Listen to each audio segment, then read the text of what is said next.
Okay, so wanted to record a video about like strategy on Streets Oddball, kind of how my team plays, how other teams play, and just general ideas on how to approach each scenario, either when you have the ball or when you don't have the ball. So looking at it, I think there are two high-level ways to play Streets. The first is either to just set back in a setup and let the other team approach you, and I could talk about the ups and downs of that in a second. And then the other is obviously to force spawns in one direction and either split spawn the other team or just collapse them in one direction. So when we are the A team and we have the ball here, so let's say we have a guy setting A stairs, he's kind of looking bottom mid, he's seeing the guys who are spawning C, he's seeing people who are walking up the middle of the map. We would generally have a guy setting in cafe and he's just looking down this way. Have a guy in heaven, and then this other guy, he can either be, in B, he can be here supporting this, he can be back A supporting the guy's purple. It's kind of a floater. Now, the struggle that I have with setups like this is a good setup if everyone on your team is better than every player on the other team, because you're just fighting straight up. So a guy comes up here, this guy's fighting him. No one on his team can help him, right? All of these people are on an opposite side of the map, on an island, they can't help him. This guy comes here, this guy's fighting him. If he gets all the way here, then this guy can help, and obviously this guy can move up the map some.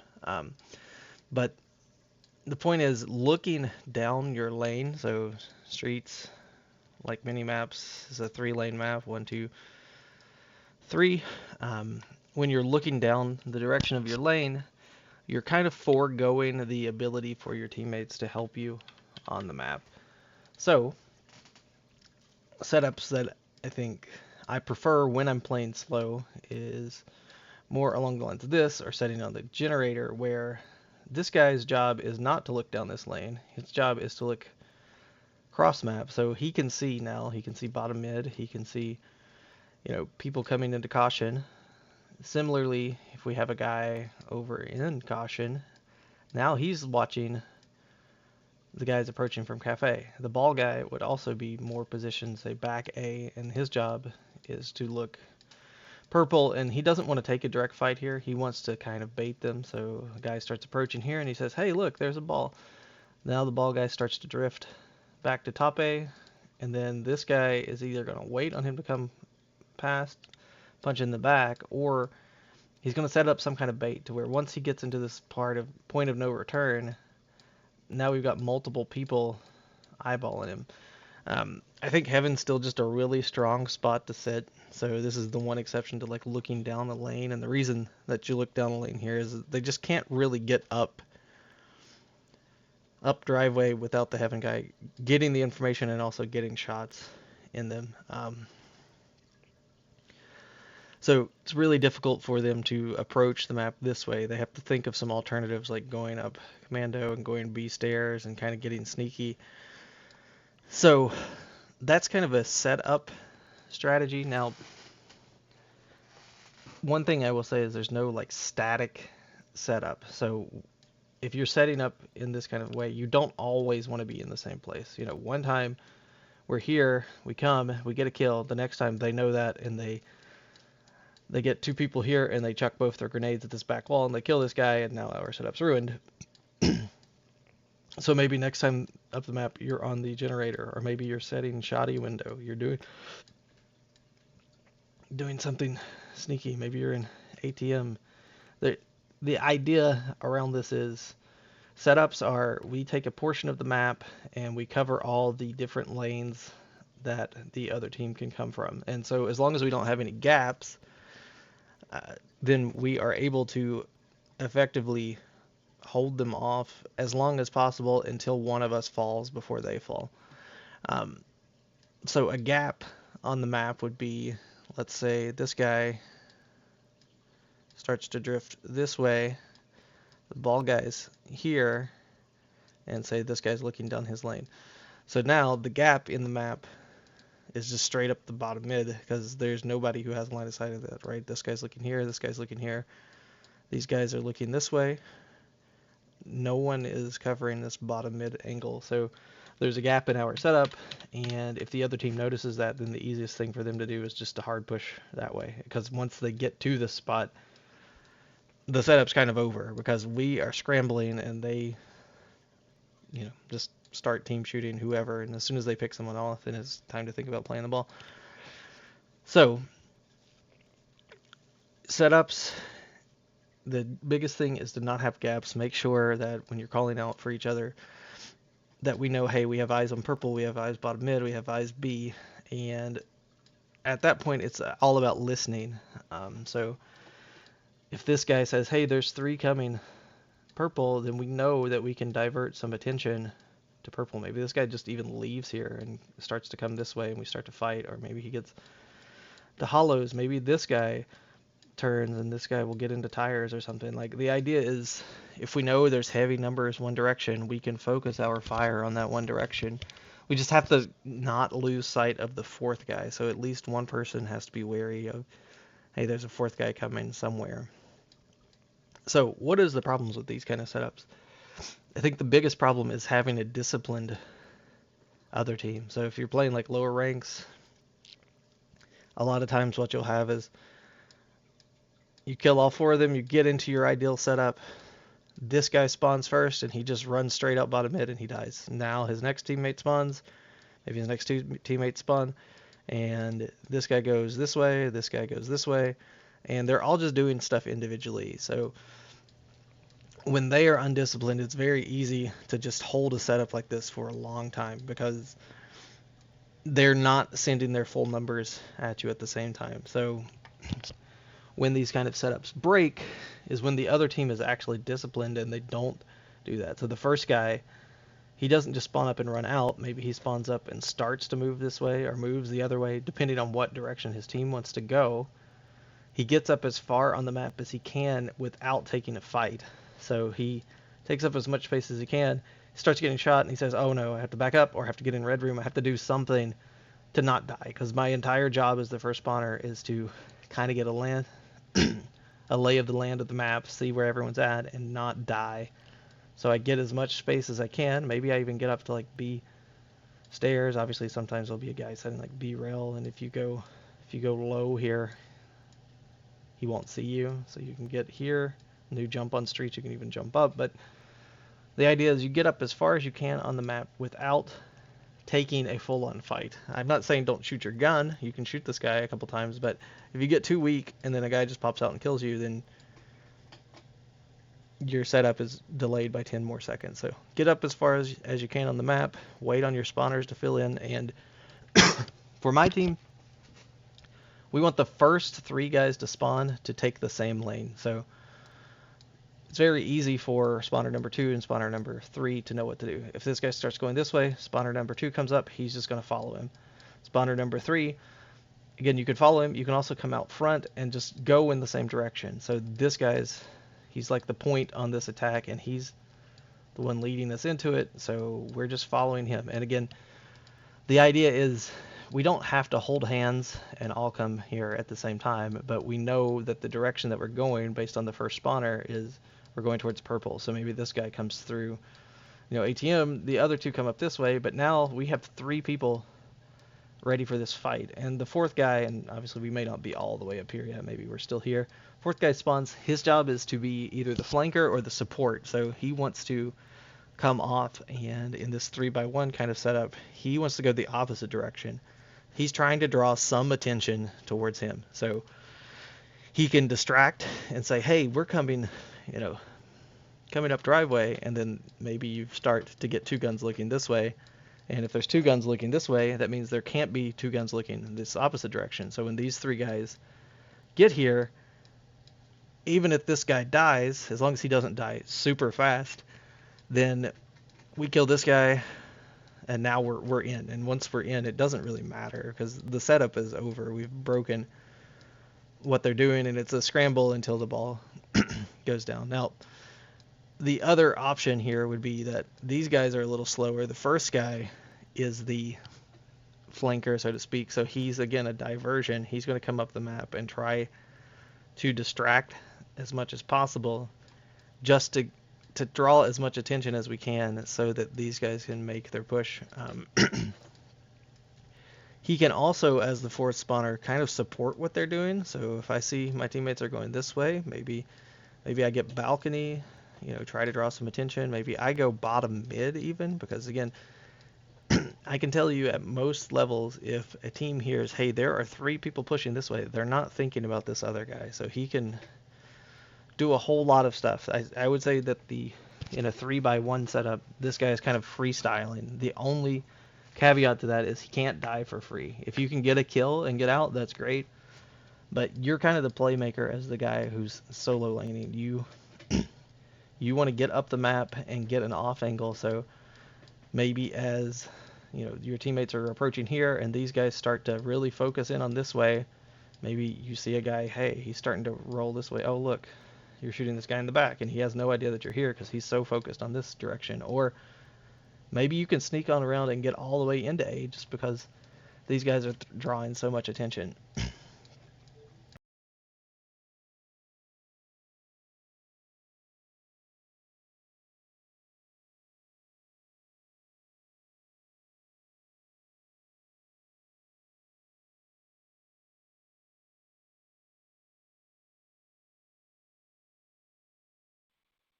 All right.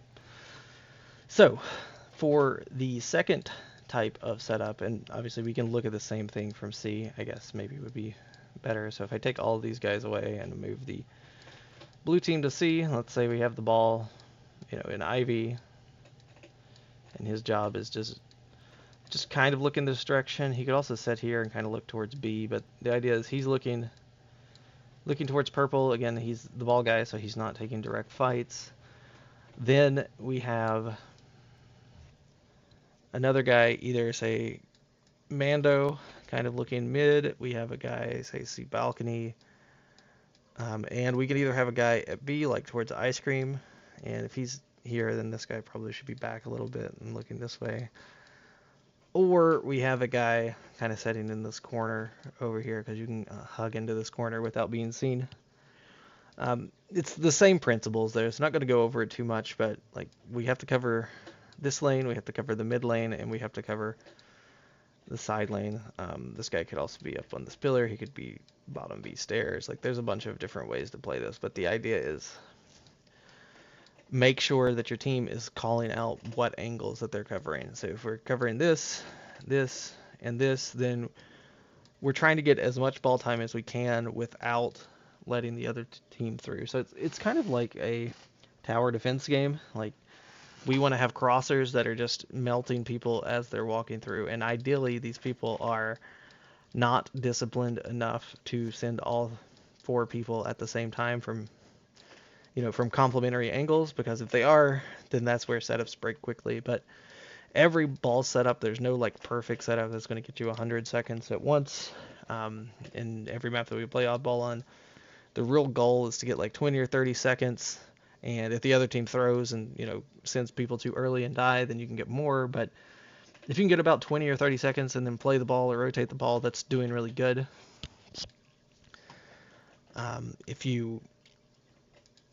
If you get less than that, then there's probably a gap in your setup and you need to kind of readdress it. But so when I play setups like this versus the other setups that I'll talk about is generally when we are very slow to kill all 4 people. So we have a really long, dragged out fight, and we get the ball, but everyone's just in weird spots, and we pick them all off.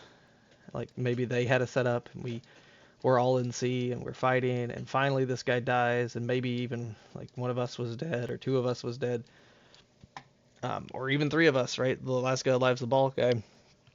It's really hard to set up a trap. So because there's no way to set up a trap, you just play slow and everybody fills in, oh, I just spawned back C, I'm going to go up Mando, or maybe I'm going to go bottom B stairs, right? And then as everybody spawns, we're just filling in those gaps and hoping that the other team is not already approaching us, because the other struggle is when your whole team goes down, the other team can get up the map faster, because every time you have a gun off the map, that's more gaps in your setup and more holes that the other team can exploit. So Again, not much to talk about with these kinds of setups. The goal is to slow the other team down. The goal is to not take direct fights, to take like really ratty angles where you want guys to walk past you and you punch them in the back. You want guys to walk past you and you shoot them in the back, right? Like that kind of approach. You don't want to stand and take direct fights. So this is a more passive setup, but it does catch the other team off guards a lot of times when they're undisciplined, because they're not checking all their angles. They're not taking routes that will expose these kind of things. They're not, doubling up down lanes or tripling up down lanes to, catch these guys out in bad positions. But the other end of that is, even if they do double up a lane and they kill this guy, like with the setup like this, you know where the pressure is coming from, so you can either start to rotate the ball or you can get ready to play the ball. So there's more time to react in these kind of setups, whereas more aggressive setups, there may not be as much time to react, but there's obviously a bigger benefit. So second kind of setup I want to talk about is a trap, and this is when your team gets the other team 3 or 4 down very quickly. And what you want to do off that is draw an L on the map. So there's an L this way, and then there is an L this way.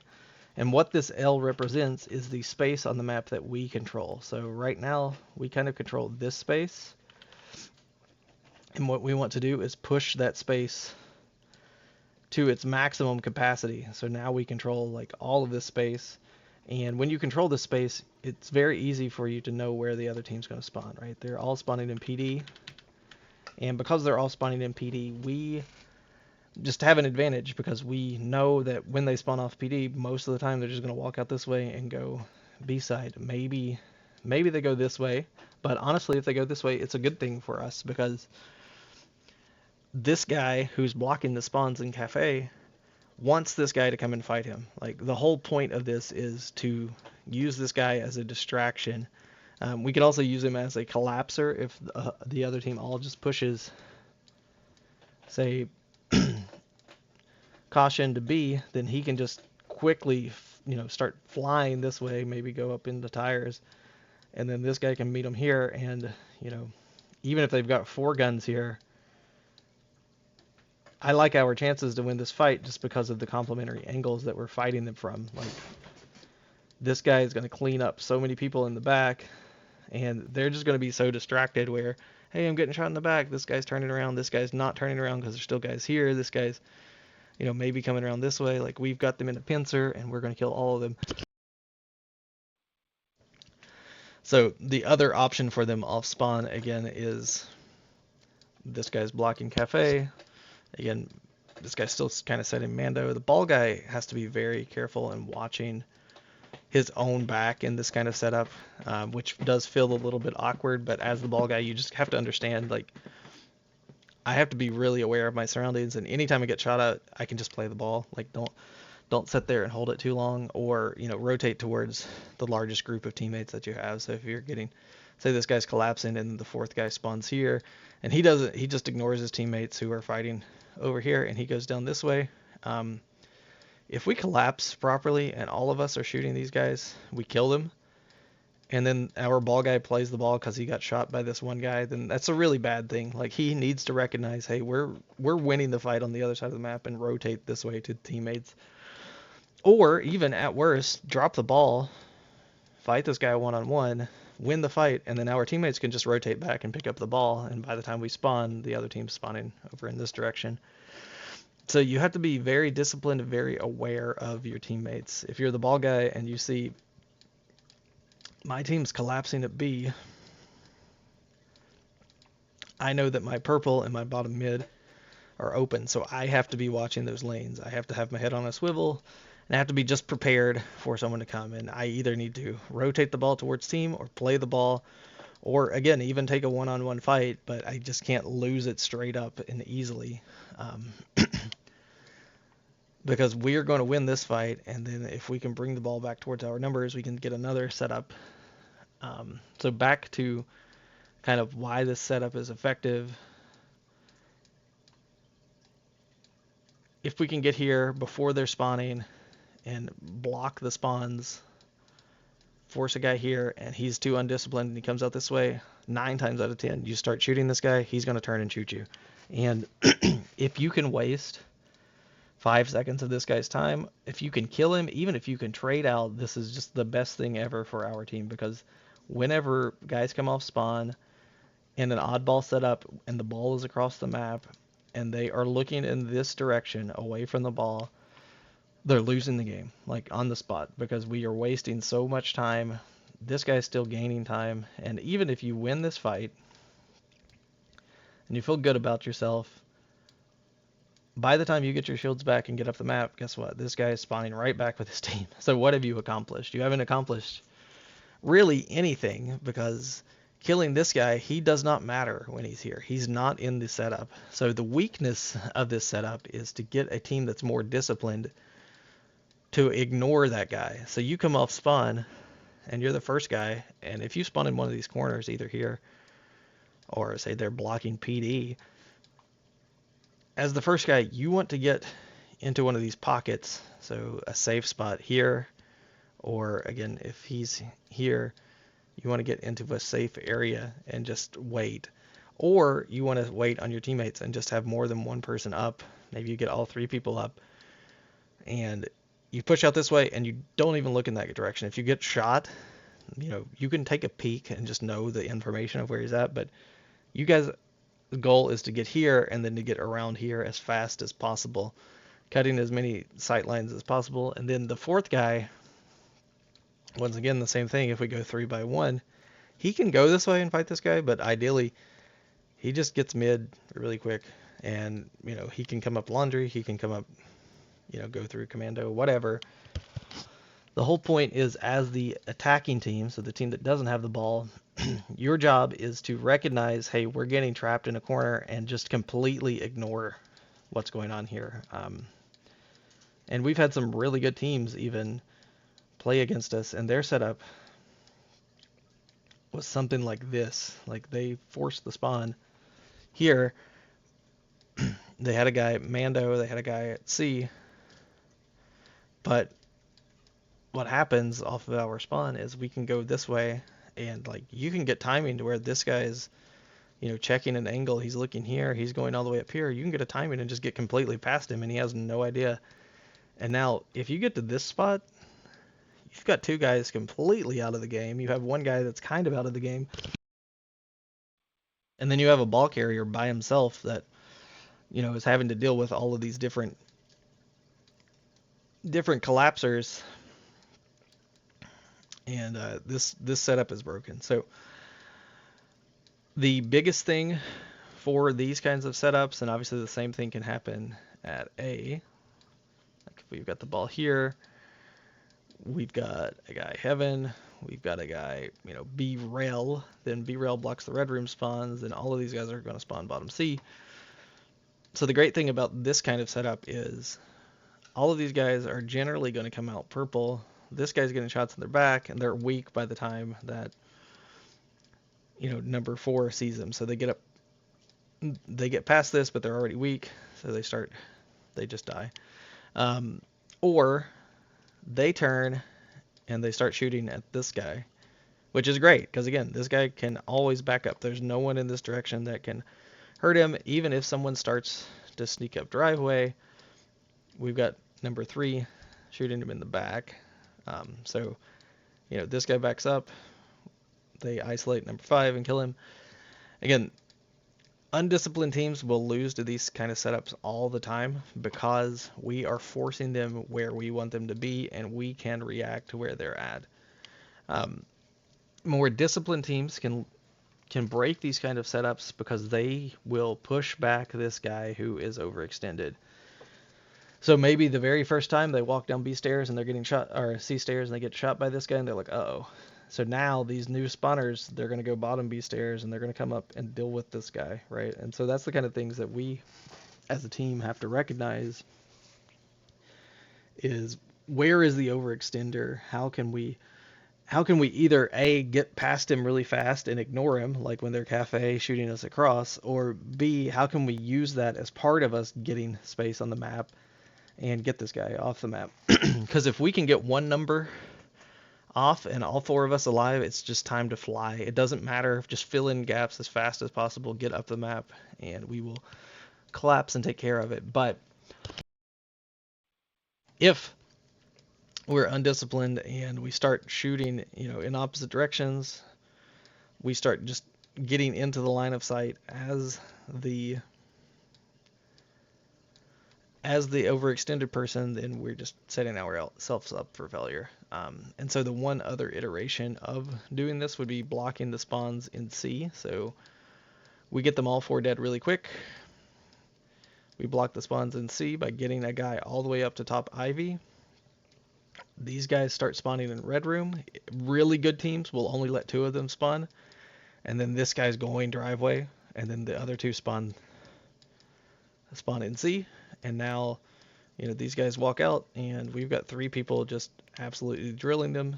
And then this guy has to be aware, like, hey, once these guys die, I don't push this way. I have to go back in this direction and cut these guys off as they're going up purple. The ball guy, obviously, at this point, needs to be aware I'm covering my own lane down purple, and I'm just backing up towards my team as I get shot. So if I get shot here, I'm just going back A and getting near my teammates. But if we get Ivy, again, then we know they're Red Room. We either let all 4 of them spawn and we collapse this way as they start to walk up B, and now we've got 3 people shooting at them, and a guy that's going to come and clean up all this damage in their back. You can also, if you're slower to this, you don't have to come up driveway. You can come down, balcony and go B stairs or whatever and meet them in this direction if they're already up here. But the ideal setup is you kind of ping pong them. So you've got 2 guys here, they spawn, we stop blocking C, we kill these 2 guys, and then as they are dying, these 2 guys spawn in C, and then we start to come back this direction, let them get down C stairs. Maybe they do come this way, and if they do, then this guy just has to recognize his help's in this direction, and we move away. You can also, they spawn here, you don't have to go bottom C, you can also get to B-rel and kind of, transpose it into the other setup. So this guy, flies across and gets over to here, and as they start coming this way, or maybe they decide, hey, it's time to wait. This is the setup that we talked about a minute ago where all 4 of them are spawning in C, and now we've got a guy B-rel, we got a guy Heaven, we got guns all over the place. So forcing spawns, I think, is the most effective way to take care of other teams, because it's just most teams are not going to be disciplined enough to wait, and even if they are disciplined enough to wait, we're not giving them the space on the map to where they can go where they want. Like, they are forced to kind of play the game a certain way just based on where they're at. So whether that's in C, in Red Room, in PD, or in Cafe, like Streets is very simple because there's like this, you can just draw a line down the middle of the map. There's like 4 quadrants people are going to spawn in, and they're really tight to the corners, right? Like they're going to spawn here, here, here, and here. And if we are occupying space in in 3 of those quadrants, then we make the game really simple on ourselves because we know where they're spawning. So key takeaways from this is, again, there's a slow setup where we didn't kill them quick enough, or we don't feel confident that we can get up the map to where we want to block spawns, and we just kind of, concede space and let them come to us. The advantages of this is if they come staggered, then we will pick them off one by one, and we'll just be milking ball time. The disadvantage, obviously, is if you have a disciplined team and they start moving up the map together, coordinated, they're going to stretch you too thin, and they're going to heavily load one of these sides, and then another guy's going to come from an off angle, and your setup's going to be over with. So I would say playing undisciplined teams, this works well. This is a part of every game plan, though, even if it doesn't always work, just because if you kill them too slowly, you can't really force spawns, and you don't want to start drifting this way when the other team's already spawned up, because you're going to get, 2 guys are just going to come up driveway and kill you before you get to the spot that you need to be, or you're going to miss a gap and they're going to already be past you by the time that you get to B rail. So you want to play this kind of setup when the other team is already spawning by the time that you're ready to set up. So you've got numbers down and you're waiting on your guys to spawn, or you're just too slow to get into your spot. You want to play the other setup when we get them 4 down quickly or 3 down quickly, and we know that we can really force them into a bad spot and, just constantly collapse. I think the extended setups have more of an opportunity to snowball the game, so your 20-30 seconds can turn into 50 or 60 seconds or a whole round, which is ideally what we would want. But to do that, we have to be more disciplined and know when it's time to cover my own lane, when it's time to collapse, and what your responsibility is. And the other setup, the biggest focus is covering all your gaps and not taking one-on-one fights down the lane. All right, a lot of talking about Oddball, but hopefully that helps some.